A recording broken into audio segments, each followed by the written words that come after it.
Introducing Agency Chairman Ed Mylett.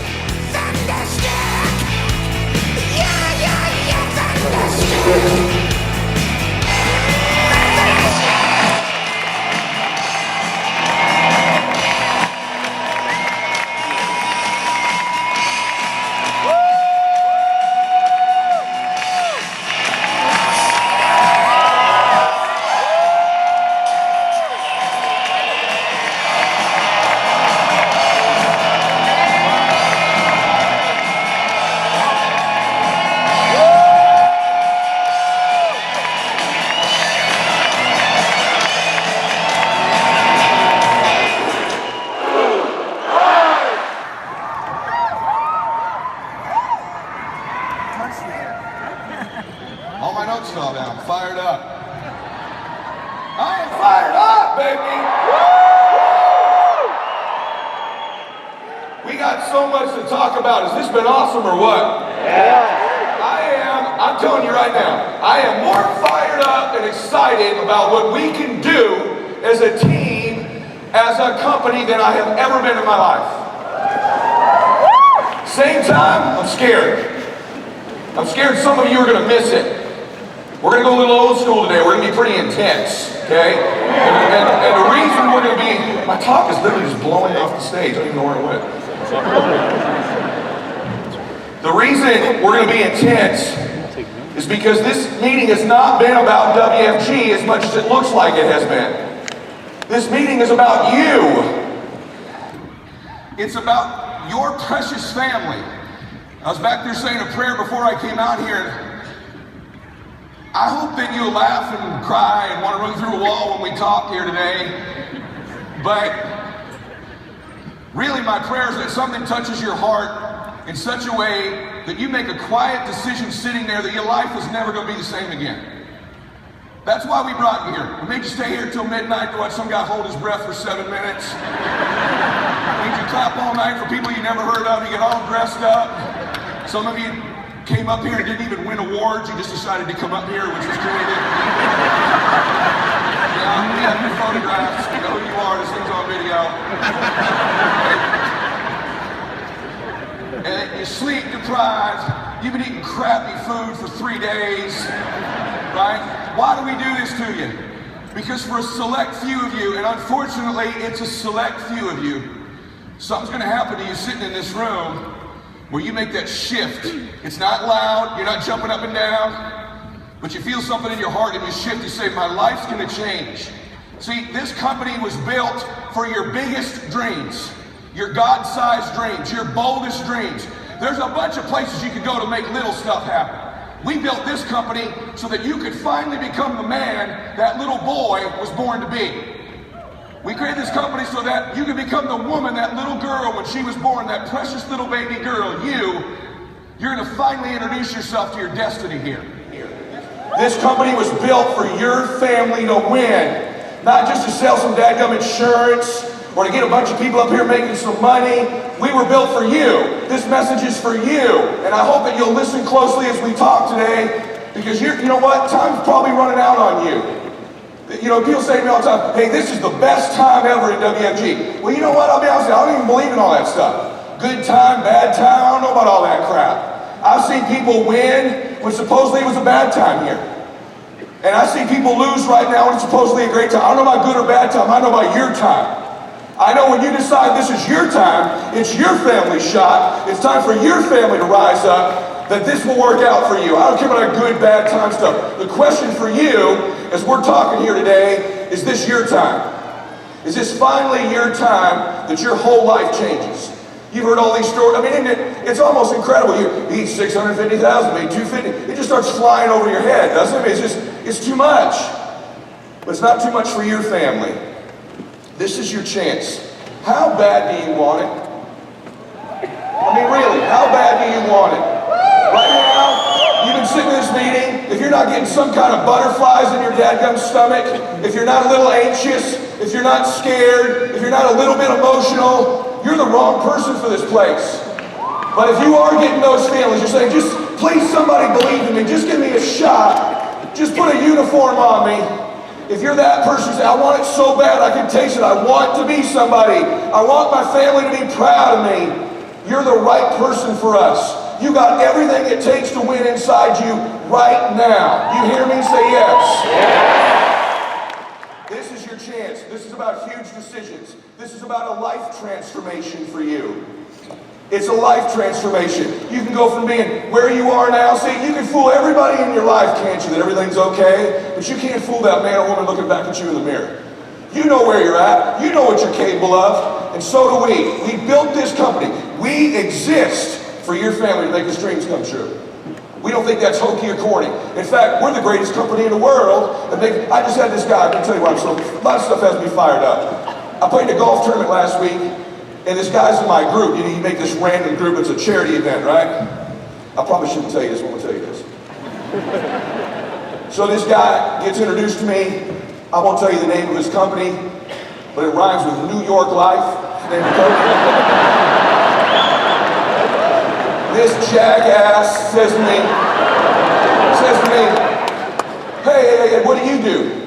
I said, I'm agency chairman, and my buddies know how things have gone for me, right? The other guys, but this guy doesn't know.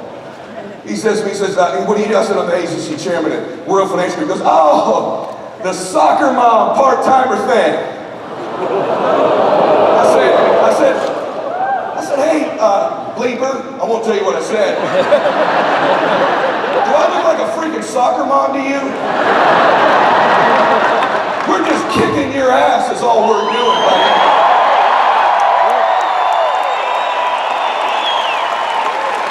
Look down their nose at us, part-timers, stay-at-home moms, minorities. They put their, you know what? They think they can put their thumb on us every day. We just go out and change the dadgum world as they hold on to these old models, these stale beliefs. It was real funny because 3 days after I meet this joker, there's this boat floating out on the lake in front of my house, taking pictures of my house, right? And I'm finally getting annoyed. You saw my wife last night, boom, boom, right? You know my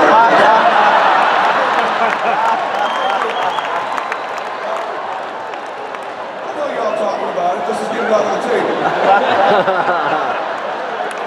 So, hey, baby, live the dream, right? Live the dream. Woo! By the way, I met her in first grade, so that's not a trophy wife. That's my sweetie from this tall. Just so you know, I think this guy taking pictures of my wife. What the hell's he doing? You know, sitting there on the beach, trying to relax. I'm like, it's my own beach. It's pretty cool, right? So finally, you guys can tell I got a little edge. So finally, I'm like, how many pictures is this guy gonna take of my dadgum house? So I walk off my beach, I walk down to my dock, and I kind of wave the boat over. This guy comes over and he's got 3 people, and he goes, hey man, it's just the most beautiful home. Hey man,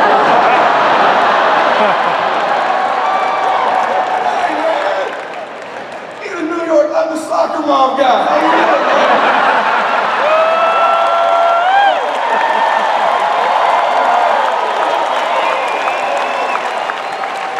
How about that, you dope? So what I want to talk to you about today is I want to visit to you about you winning and what it takes for you to win and what some of the obstacles are going to be for real, because they're going to be there. You've heard about a lot of them. But also I want to share with you, and I'm real passionate about this more than I've ever been, how important I think WFG is in the world today. What our role could really be. See, there's 40,000 people in this convention, and I think that's great, but AC/DC's a dadgum rock band with one guy, and that's my intro music, one guy's goddamn dementia right now, he can't play anymore, another dude just got arrested for homicide, and they're gonna have 6 million people on their world tour, and we can only put 40,000 people in a room. We gotta get bigger. We got to expand our vision. We got to begin to see our role in the world. This is not about insurance or investments, although it is. It's about taking our world back. Is the world crazy today or what? Yeah. You look at we see right now, guys, North American families are under attack. The whole culture's changing. You look at taxes on families. I live in Orange County. The divorce rate is 70%. 70% in Orange County. Taxes. People don't believe in corporate America anymore. We all know that's a big lie, right? 10 years ago, I had to convince people their jobs weren't any good. Now they're like, hey, dude, I got it. It sucks. I'm going nowhere. This leads to nothing. Corporate America's lied to them. Companies have lied to them. They've lost their homes. They've had all these things happen to them. They're under attack. And we're their savior. We're the new modern day American business heroes. That's legitimately who you are if you begin to see it that way. People are looking for somebody they can believe in. They're looking for a company they can become a part of that stands for something. They say, man, I like what this company, if you're newer here today or last night and you see these precious families, the guy before me was a dadgum cab driver. We're going to pay him $3 million this year. You see these people bringing their children up on stage. Jamie Villalobos was backstage breastfeeding before she came out to give her talk. We're about families, right? If you start to see some things here, that you say, man, I like these people. I like what they stand for. They seem like me. Americans are looking for people that look like them. See, I think the whole definition of what a hero is in the world is slowly beginning to change. See, for the last 50 years, the media has told us who our heroes are. They're athletes, they're politicians, you know, they're singers. These aren't people that affect our lives in any way, but slowly but surely, people are starting to figure out, you know, I don't think Kanye West is going to change my family's life. Right? They pick these heroes for us. It's, hey, your hero's Kim Kardashian. It's Angelina Jolie. It's Tommy Brady, who's a buddy of mine and a great guy, but he ain't gonna change your life, right? It's Bruce Jenner. He won the no. It's Caitlyn Jenner. Now he's a hero because he wears a dress. And bless his heart, I'm not knocking that. If it makes him happy, that's great. But is it heroic? No. Is it courageous? No. Bless his heart if that makes him happy. My point is, what is a real hero? What are people really? People are looking for someone to come be heroic to their family, to walk in the door and say, hey, I got hope. I got a shot. I'm a part of something incredible. We recognize people. We help other people out. We'll believe in you. We'll train you. We stand for the right things. We stand with families. That's starting to, you look at the media today, hey, all of a sudden business people are starting to become more heroic, aren't they? Steve Jobs has had 3 movies made about him in 2 years. You look at Shark Tank and Mark, people are starting to look at the business world. Donald Trump's running for president. Warren Buffett. People are more and more familiar. And what I want to see happen is we've elevated your profiles in the magazines and all that. But my ambition over the next 10 years is we fill arenas with 50,000 people that are all making $100,000 a year. Yeah.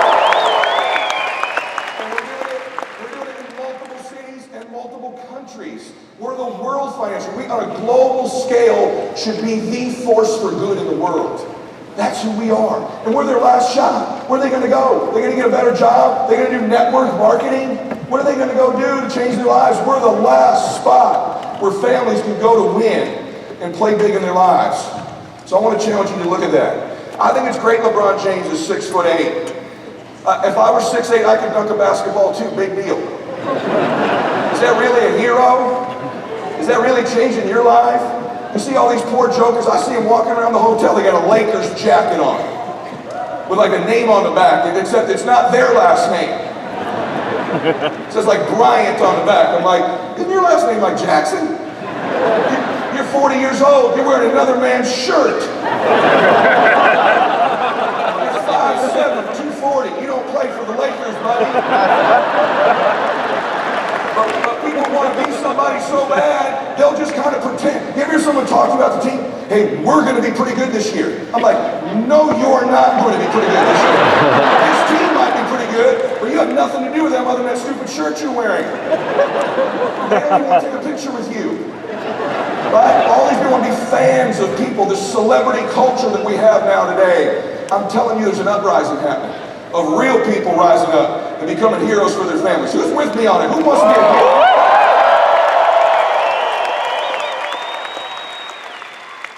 Don't make any small plans when you're here. They don't serve you. Now, talking about winning in business, don't make these small plans. You know, all these scripts we're covering here is wonderful. But I've learned in business it's the intangibles that win. See, people all the time say, hey, I got this great new recruit. He's a CPA. Or he's an engineer, or she's got a master's degree, or they make 6 figures at their job already. And I think, well, so what?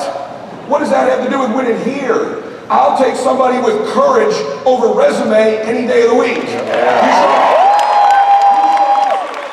show me somebody with hunger, and I'll show you somebody we can teach. Give me somebody who wants to compete over somebody who's competent any day of the week. This company was built to win with your heart, with your hunger, with your desire, with your mental toughness, not with your head. See, I wonder if you'd introduced me when I was a new recruit as the new superstar. Hey, here's little Eddie Mylett. He's 21 years old, receding hairline, Mylett, barely graduated from college, doesn't own a suit that he can wear to the meeting. I wonder if you'd introduce me as your new superstar.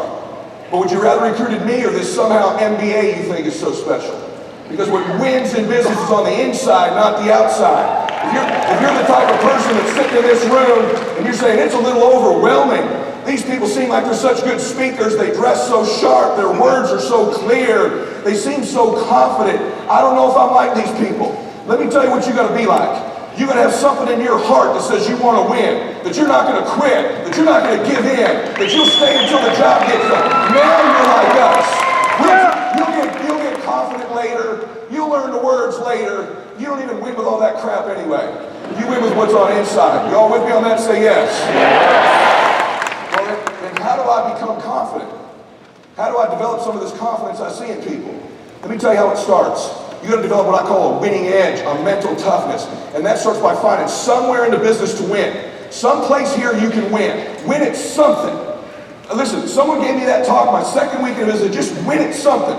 The guy said, the guy was kidding, but I took him seriously. He said, I don't care if you just win by being the last guy to leave the meeting. So I'm telling you, the next week I thought, I'm going to win. I didn't bring any guests. I didn't pass my exams, but I'm going to find a place I beat all these people. I'm going to compete against them. They don't even know we're competing in this one. And I remember the meeting ended. It's like 9 o'clock. I'm like, all right, let's everybody get the hell out of here so I can go home, right? I got to be the last one standing. 9:30, they're still there. 10 o'clock, still there. I'm in my car, my Honda CRX back in the day, sitting there, and I remember there's the light on in this one guy's office named Ron Eisenman. Will this jerk please go home so I can win? Right? And finally, about 11:30, he went home, and I won that night. I stayed the latest. Because where confidence comes from, listen to me, I tell my children this all the time, where confidence comes from is by keeping promises you make to yourself. If you can begin to keep the promises you make to yourself, just to you begin to build that trust in you, whether it's stay later, or I'm going to get a guest this week, I'm going to be the last to stay, I'm going to be the most positive, I'm going to study for you do something, you begin to do the things you tell yourself you're going to do, and you begin to build that confidence. Confidence is built over time by keeping promises you make to yourself over and over. When I meet someone that doesn't have a lot of self-confidence, I know all they've done is just struggle with keeping promises they make to themselves. And so I want to teach you to do that. I want you to become more confident. And then one of the things that's going to take you out of the business, nothing bothers me more in business than seeing somebody like you rise up, stick their head up, try to do something great with your life, and then have people take shots at you. People put you down. You have anybody do that so far, yes or no? Yeah. I appreciate what Veronica just said about her and Juan. Christiane and I had some of those same conversations. See, remember in school, these bullies in school? Have you done any reading or watched that documentary on bullying? The effect this has on these poor children that go to school and have these bullies, they go every single day and they get picked on and beat up and beat on and beat on and beat on to the point where they take their own lives. They get cyberbullied nowadays. Well, what would have happened when that kid was getting bullied? If just one kid at that school rose up and said, hey, good to see you today. Just said something nice, just something positive. Hey, looking good. Hey, heard you got an A on that test, great job. What if just one kid rose up out of the group and was a hero like that? And just said something positive, could save somebody's life, right or wrong, yes? Yeah. Just a positive word to somebody. Just believe in it. The power of one person's belief in another person can change the world. You remember I told you that. The power of one person's belief in another person can change the world. See, and as adults, our bullies are the dream stealers. Dream stealers are the adult bullies. They're the people who tell you you can't do it. They're the people who talk behind your back. By the way, just so you know, everybody's talking bad about you doing this. Let's just put it out on the table. No matter what they say to your face, they're rooting for you to lose. They're hoping you don't make it, because if you make it, it makes them look bad. But I see so many people, can I be honest with you? You're probably going to quit. If I want to give you an honest talk, you're probably going to quit. You probably won't be back here next year. Prove it. And let me tell you something. The reason you will quit is you'll begin to buy into what other people think about you. You'll listen to the naysayers. You'll listen to the dream stealers. The rejection will get to you. See, I think you got to negotiate the quitting card right now. What's it going to take to get you out of here? What's it going to get you to quit on your dreams? Decide it now. How much heat are you willing to take? Because what we do every year, we get everybody all fired up, and then they go back and they don't make some of it. Some of them don't make it. I think you need to negotiate right now. What is it that would get you out of here? What would it have to take to knock you out of your dream? And you decide right now where that's at. Because if you don't decide while you're in this moment, you'll decide it in a weak moment. You got to decide it in a big moment like this of what will or won't get you out of here. Because I can tell you, I sat up in those rafters in 1997 and I watched everybody come across this stage. And I finally could see, I looked at my baseball career, I looked at me in school, and let me tell you what I found out about me. I worked harder than most. I gave it more than most. I did better than most in baseball. But I didn't give it my all. I always held a little bit back. And I've always wondered, why do you always hold back? Why'd you hold back in school? Why'd you hold back in baseball? Just a little bit in reserve. You know what I'm talking about. Why would you do that? What's wrong with you? I'm up there having that kind of crying with my wife. She was my fiance at the time. So why do I always hold back just a little bit? How come I can't give it everything I've dadgum got? What's wrong with me? And I figured it out, sitting right up there. I got real. Because you know what? I might quit. And if I quit, as long as I didn't give it everything, then maybe I could do something else later if it comes along. But if I give everything to this, I mean 100% of what I got, and then it doesn't work, I'm probably fried for the rest of my life. So I'm going to hold a little bit back because I might quit. And you know what? I hope that's not you. I hope it was you, if you're honest, and you need to say, you know what, I'm going to give this literally everything I have.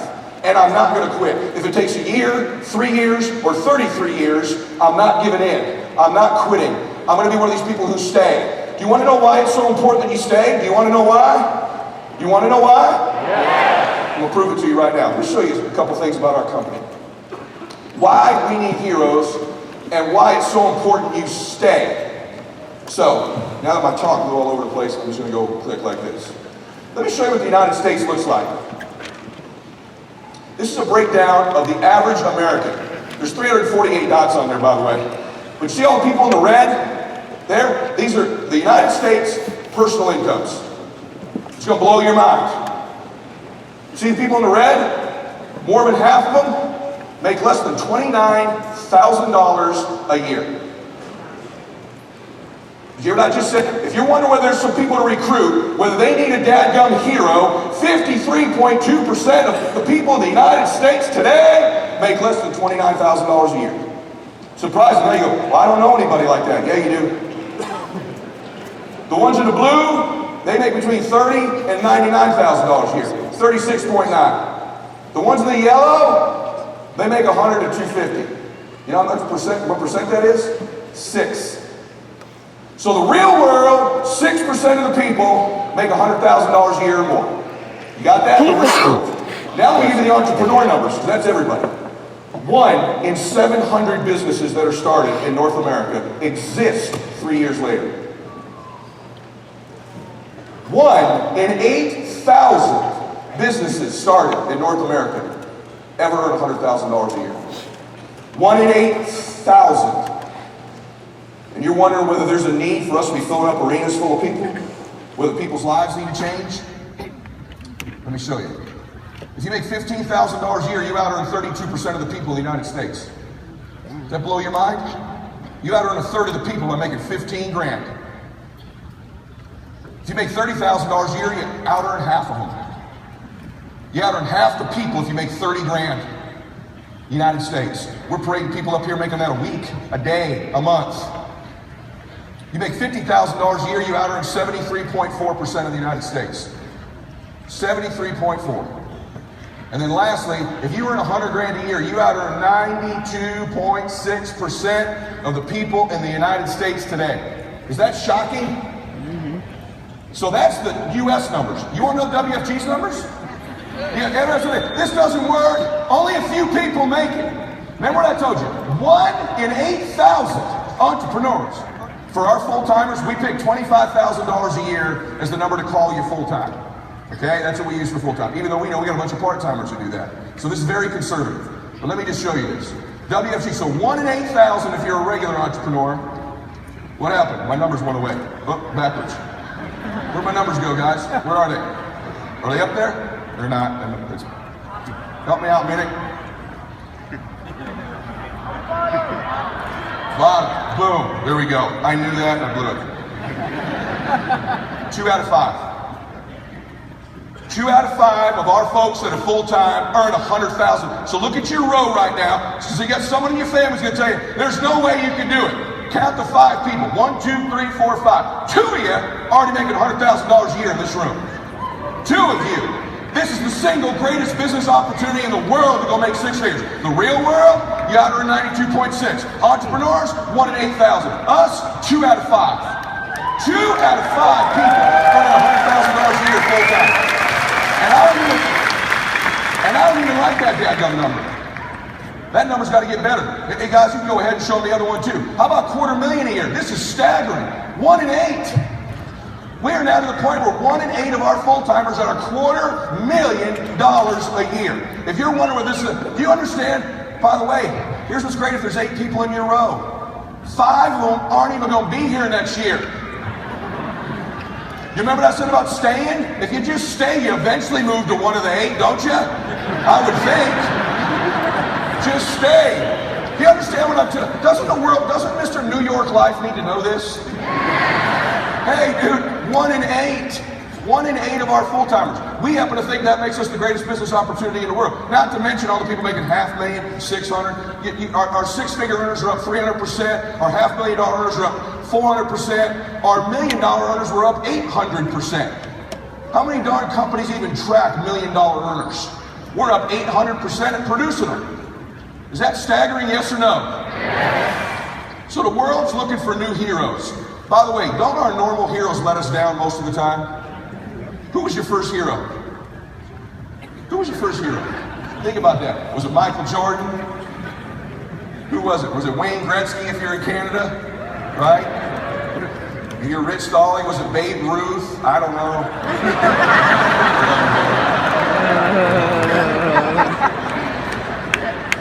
Just so you know, he was like my 3rd hero, so I'm allowed to say that.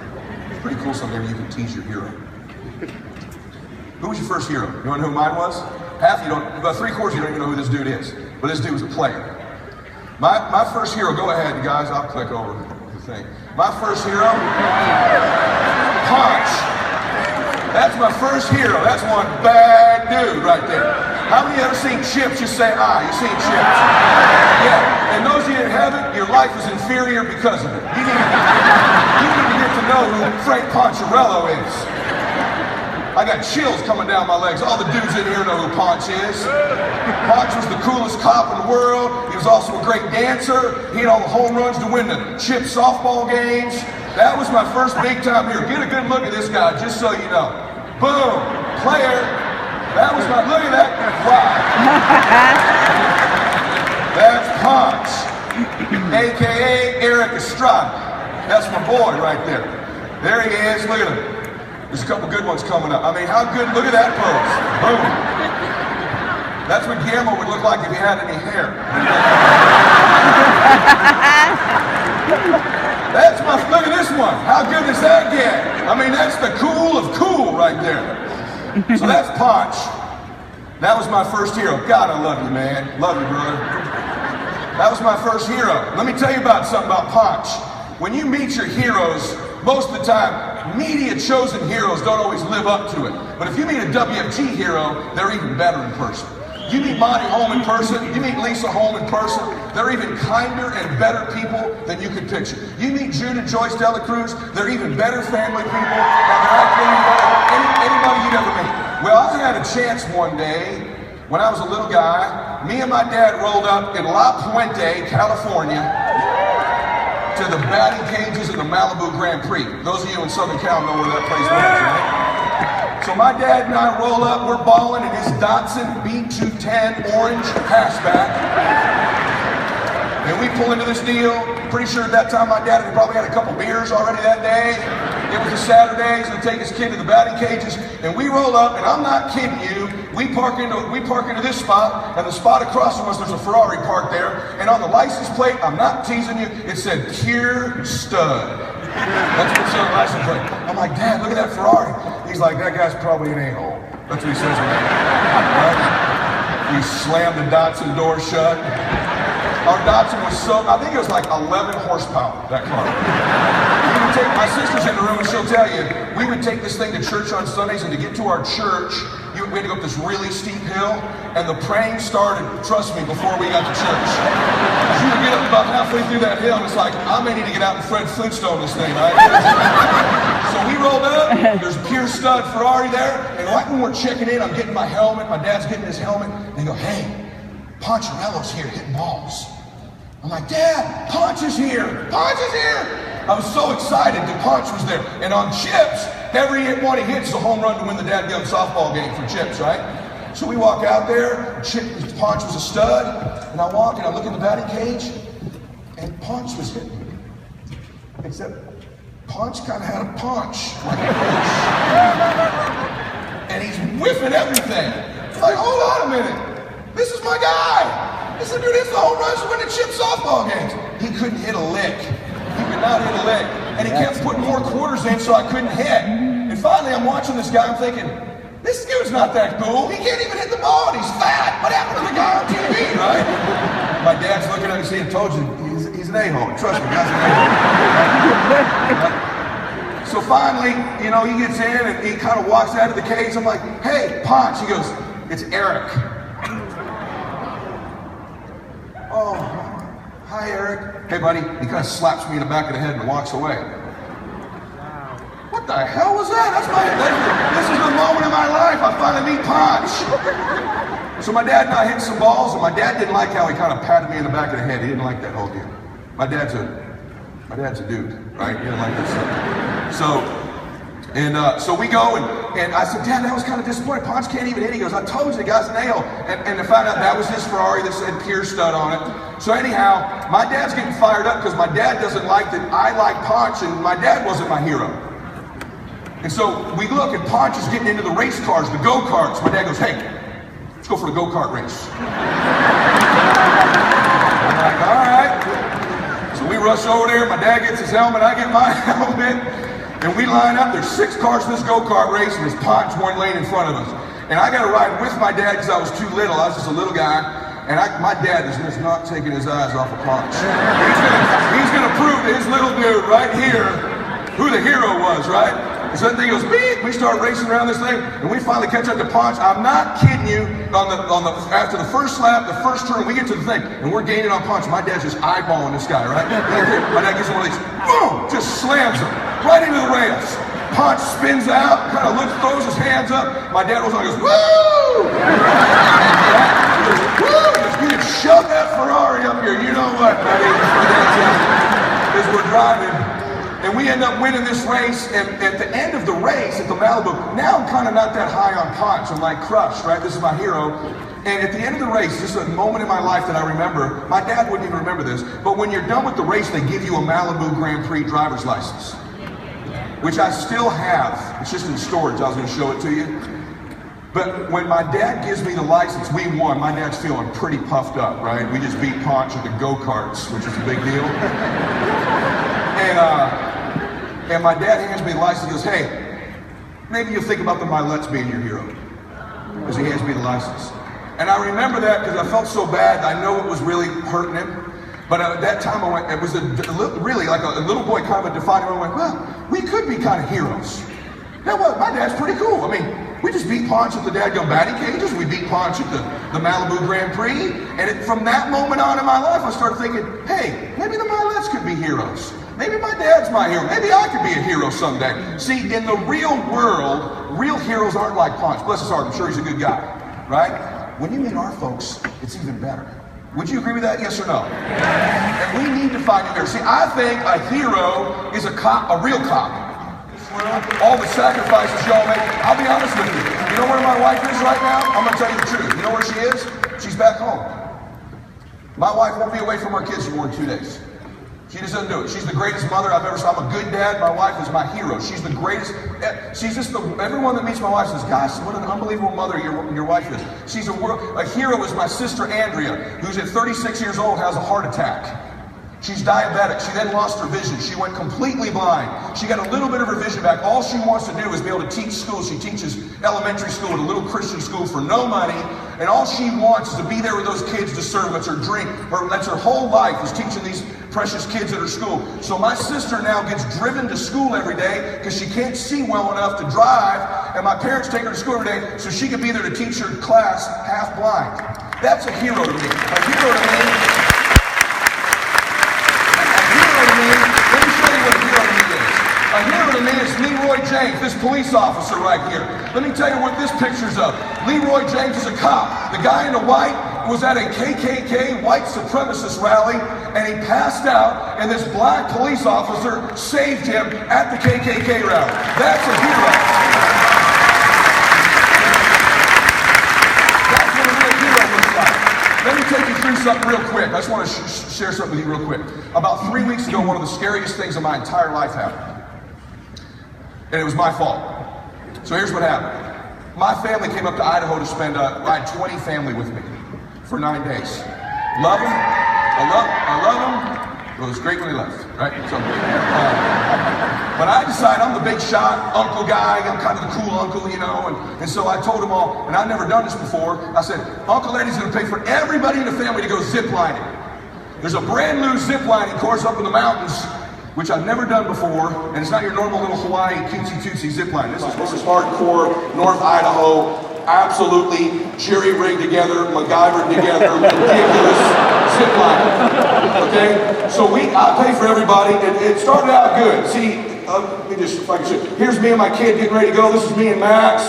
I'm kind of studded out. We got the helmet on. I'm pumping everybody up, telling them how great it's going to be, and it's going to be a dream thing. I'm not thinking the whole time telling everybody this, I'm afraid of heights. I'm not a little bit afraid of heights. I'm really afraid of heights, right? Here's a picture of us all driving over in my group. That's Christopher's little son, Jack, all excited. He's 9 years old. Keep that in mind. There's Jacob. He's 8 years old. There's big, strong Uncle Eddie. There's a ridiculous picture of Christopher Schleman there in the back row. My kids, all the nephews. So the boys went in one group, and the girls went in another. And I'm pumping them up the whole time. The 8 and the 9-year-old were pretty dadgum scared, especially the 8-year-old. Uncle Eddie's a big stud, no problem. Well, then we did this stupid thing, okay? And let me just tell you, these poor 8 and 9-year-olds heard words come out of my mouth that an 8 and 9-year-old should never hear in their lives. We get up on this first thing. First off, you never touch the ground. I didn't know that. They're all in trees in the mountains. So my son, who wants to go first? Max goes, woo! He goes. I'm the little 8-year-old scared. I'm telling him, Jake. And what I found out was interesting. The more I talked to Jake about pumping him up, the less I worried about me. And that's a leadership principle too. See, in business, the more you focus on your team, the more you focus on other people, the client, the potential recruit, the less you're so worried about yourself. So I'm talking to him, Jake, you can do it. All my fears were going away. They all went. Guess who's last to go? So they've all zip-lined out. Now I got nobody to pump up. It's me and my stupid ass helmet I'm wearing, and I got to zip line to this next tree. And I'll be honest with you, I literally told the girl who was our guide, I told her, how much money, seriously, could you get me down from this tree for? I'll give you $100,000 for you to get me off this tree. That happened. She said, Mr. Ed, I'll just tell you, there's 7 of these. This is the easy one. There's no way down. We're tree to tree now. And we're up in these trees, you guys, on a platform like this big, and the wind's howling that day. The whole tree's moving. You guys, let me prove to you. This is me humping my brother-in-law holding on.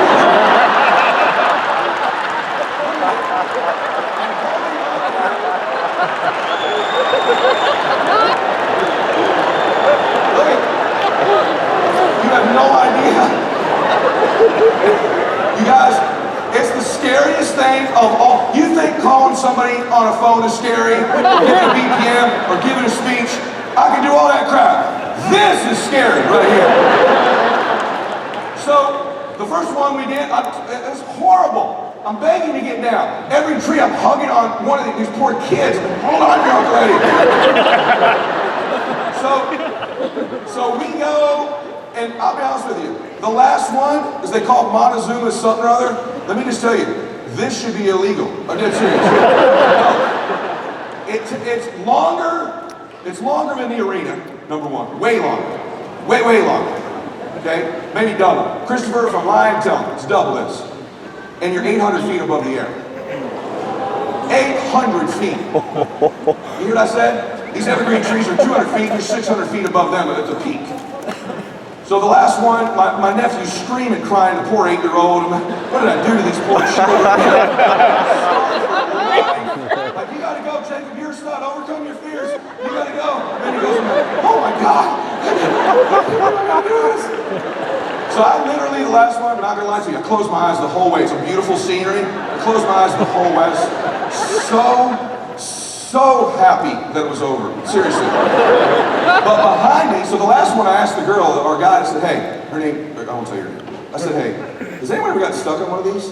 Because that's 800 feet in the air. Has anyone ever gotten stuck? She goes, they got stuck on the short ones, but no, Mr. Ed, they've engineered this thing. There's no way somebody could get stuck because they'd be floating 800 feet in the air. That could be life-threatening. I'm like, that's kind of why I'm asking.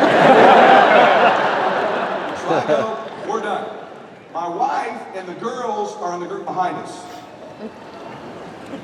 My daughter, who's 11, Dads, your daughter's your heart, right? Yeah. Okay. Can we click here, guys? Let me show you what happened here. Let me set the stage first. This is the scariest moment of my life, and you're going to watch a real hero. My 11-year-old daughter got 90% of the way across. You're going to see her get really close, and then you're only like 50 feet above the ground, and she didn't make it. And she starts to go backwards, and ends up coming all the way back, 800 feet above the ground. And she's dangling there, screaming for me and my wife. So this went from kind of funny, Uncle Eddie was scared and cussing the whole time, to this. So if I could show you this, watch. My daughter's nickname is Boo when you hear them saying Boo. So I'm going to show you this. Can we play that? Turn the volume on, guys. This really happened. This is my daughter's a GoPro. Zip it, Boo. Oh gosh. My daughter. All right.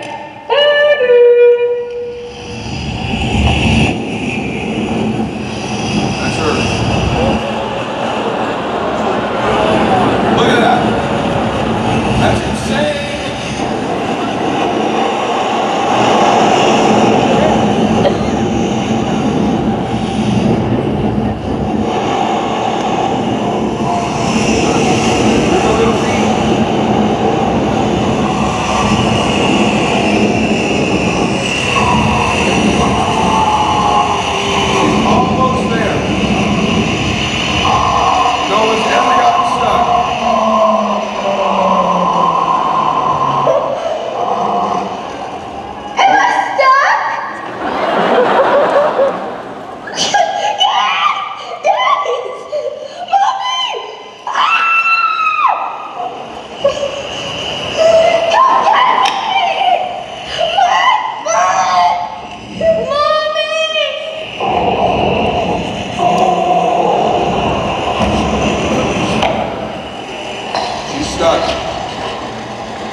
Here comes the hero. That's the guy.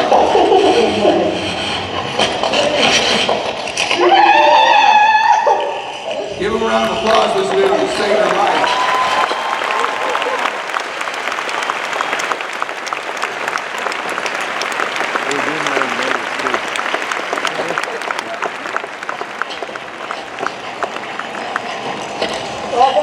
All right, that's good, guys. That's good.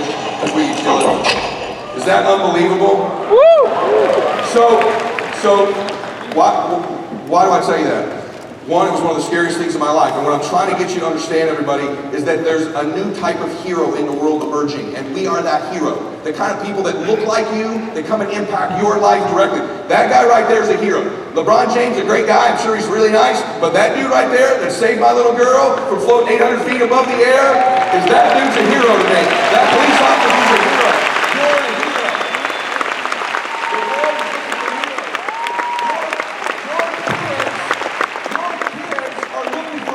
You're a hero. Children are looking for somebody to be their hero. Why not it be you? Why not you be their hero? Why not you be their hero? Why not you be the person to rise up in your family and change it forever? You're capable of that. See, guys, most people in the world are ziplining through their lives, just like little Boo was there. And they're ziplining in, it's kind of neat, it's pretty, and they get close. They get so close they can see it. And then life starts to happen to them. And they start sliding back again. And before you know it, they're dangling above their life, just desperately angling there. No direction, no place to go, no hope, no dream. They're just existing. And they need somebody. Listen to me. They're walking in this casino. They're on your kid's soccer team. They teach your kids at school. There needs somebody to come out and save them. They need someone to come out and say, I got a shot, I got a company, we got a group of people that'll believe in you. The rest of the world will tell you you can't. You know what WFG says? You can. You can. We say you can. We're the only company I know of that says you can and we can deliver. You are that person that can come save them as they're ziplining through their life just dangling there. Don't you want to be that person, yes or no? Yes. Then you got to decide. The industry's going to look down their nose at us. You're going to decide you want to do it. The world's going to look down their nose at you while you're doing it. You got to be proud of our company. See, here's the deal. What if your life ended today? Just hypothetically, right? And what if there was a flyby of your life? What if there was a flyby of your life? See, I think we're all caught up in stuff that doesn't matter. I'm pretty sure when you go meet your Father in heaven, He's not going to go, I'm going to talk to you about how many Instagram likes you got. How many Facebook followers did you have? You think He cares about all that crap? Can I be honest with you? The world's trying to distract you. ISIS, Ebola, Iran, who's Kanye and Kim's baby's name? They're trying to distract. I don't care about all that crap. I'm a leader. I want to win. I want to go for it. Even this hero made me think. Facebook all the time. Can I tell you something? No one cares. I don't care where you had dinner. I don't give a crap. I don't care about your new dress, or I don't care any about it, and neither does anybody else. The same people go, you look beautiful, are like, God, they posted another picture, right? Trust me, no one cares. You're not a celebrity, but you could be a hero. You could be a hero. You could change someone else's life. If you want to be a celebrity, you're in the wrong place. You want to be a hero, you want to be a leader, you want to be a player for your family, this is the greatest company in the world, right here, right now.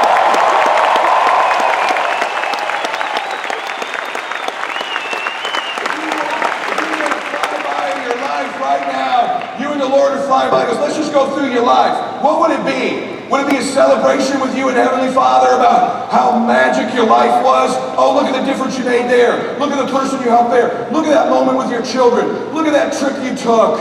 Look at how great you did here. Look at the difference you made. Would that be the flyby? Or would it be a flyby right now for the end of what it could have been?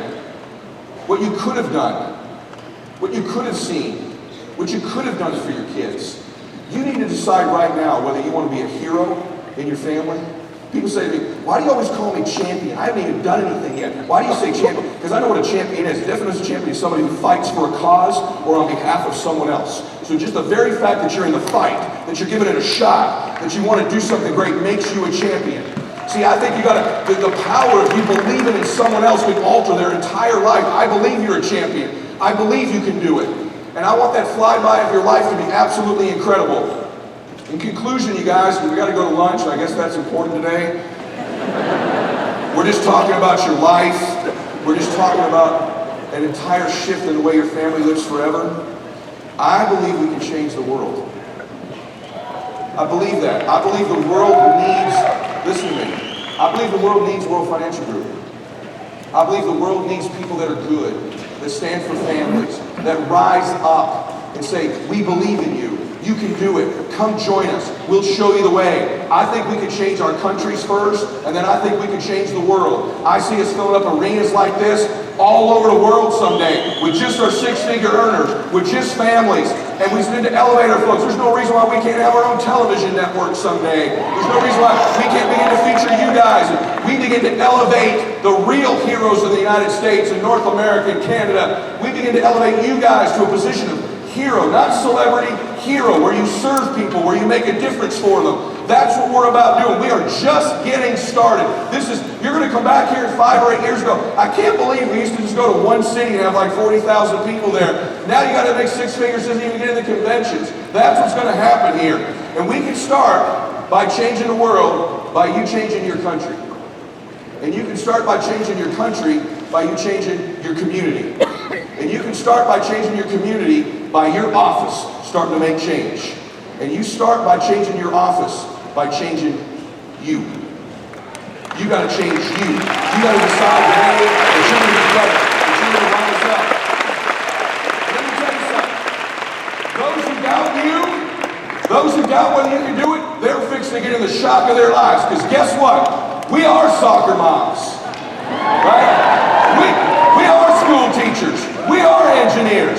We are a melting pot. Look around this dadgum room. You got every ethnicity in the world in this room. We're like the biggest melting pot in the world. We got Asian folks, black folks, Latino folks. We got every type of Latino folks. We got every type of Hispanic. We got every type of white guy in the room. We got fat people, short people, skinny people, men, women. You name it. We got everybody. We welcome everybody to this company to make something great. We look like the world looks. I'm not so sure. I'm not so sure.